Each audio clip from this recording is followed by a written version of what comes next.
അപ്പൊ ഇന്ന് നമുക്ക് അടിപൊളി ഒരു ബൂസ്റ്റ് കുലുക്കി ഉണ്ടാക്കിയല്ലോ.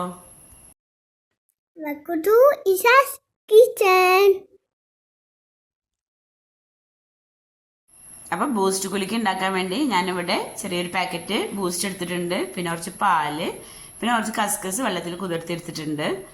പിന്നെ നമുക്ക് വേണ്ടത് നന്നാരി സിറപ്പാണ്. ഇത് ഹോം മെയ്ഡ് നന്നാരി സിറപ്പാണ്, ഞാൻ സെയിൽ ചെയ്യുന്നതാണ്. അപ്പൊ ആർക്കെങ്കിലും വേണമെന്നുണ്ടെങ്കിൽ അത് ഓർഡർ ചെയ്യാനുള്ള നമ്പർ ഞാൻ ഡിസ്ക്രിപ്ഷനിൽ കൊടുക്കാം. അപ്പോൾ നമുക്ക് വളരെ ഈസിയും ടേസ്റ്റി ആയിട്ടുള്ള ബൂസ്റ്റ് കുലുക്കി എങ്ങനെ ഉണ്ടാക്കാൻ നോക്കാം. അപ്പോൾ നമ്മൾ എടുത്തിട്ടുള്ള ആ ഒരു പാക്കറ്റ് ബൂസ്റ്റ് ഒരു ഗ്ലാസ്സിലേക്ക് ഇട്ട് കൊടുക്കാം. പിന്നെ നമുക്ക് വേണ്ടത് അതിലേക്ക് കുറച്ച് കസ്കസ് ആണ്. ഞാൻ 2 ടീസ്പൂൺ കസ്കസ് ഇട്ട് കൊടുക്കുന്നുണ്ട്. പിന്നെ നമുക്ക് കുറച്ച് നന്നാരി സിറപ്പും കൂടെ അതിലേക്ക് ഒഴിച്ചു കൊടുക്കണം. അപ്പോൾ ഇനി നമുക്ക് അതിലേക്ക് ഒഴിക്കേണ്ടത് നന്നാരി സിറപ്പാണ്. അപ്പോൾ അതൊരു ടേബിൾ സ്പൂൺ അല്ലെങ്കിൽ 2 ടേബിൾ സ്പൂണ്, നമ്മളുടെ ആ ഒരു നന്നാരി ടേസ്റ്റ് കൂടുതൽ വേണമെന്നുണ്ടെങ്കിൽ 2 ടേബിൾ സ്പൂൺ ഒഴിച്ചു കൊടുക്കാം. പിന്നെ ഇനി നമുക്ക് അതിലേക്ക് വേണ്ടത് പാലാണ്. അപ്പോൾ ഒരു ഗ്ലാസ് ഫുള്ളായിട്ട് നമുക്ക് പാൽ ഒഴിച്ചു കൊടുക്കാം. ഞാൻ അതിലേക്ക് വേറെ വെള്ളമൊന്നും ഒഴിച്ചു കൊടുക്കുന്നില്ല, നല്ല കട്ടിയുള്ള പാൽ തന്നെയാണ് ഒഴിച്ചു കൊടുക്കുന്നത്.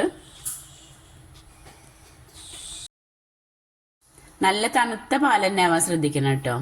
പിന്നെ അതിന് ശേഷം നമുക്ക് 1 സ്പൂൺ വെച്ചൊന്ന് ഇളക്കി കൊടുക്കാം. ഒന്ന് ചെറുതായിട്ടൊന്ന് ഇളക്കിയതിന് ശേഷമാണ് ഞാനൊരു ഗ്ലാസ് വെച്ചിട്ട് അത് കുലുക്കുന്നത്. അങ്ങനെ ഇളക്കിയതിന് ശേഷം ഗ്ലാസ് വെച്ച് കുലുക്കുമ്പോഴാണ് കേട്ടോ എനിക്ക് നല്ല പെർഫെക്റ്റ് ആയിട്ട് നന്നായി മിക്സായി കിട്ടുന്നുള്ളൂ. അപ്പൊ നന്നായി ഞാൻ കുലുക്കി കൊടുക്കുന്നുണ്ട്.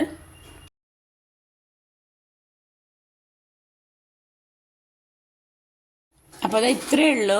നമ്മളുടെ വളരെ ഈസിയും ടേസ്റ്റി ആയിട്ടുള്ള ബൂസ്റ്റ് കുലുക്കി ഇവിടെ റെഡി ആയിട്ടുണ്ട്. ഇനി നമുക്ക് അതിന്റെ മേലെ കുറച്ച് ബൂസ്റ്റ് ഇട്ട് കൊടുക്കാം കേട്ടോ.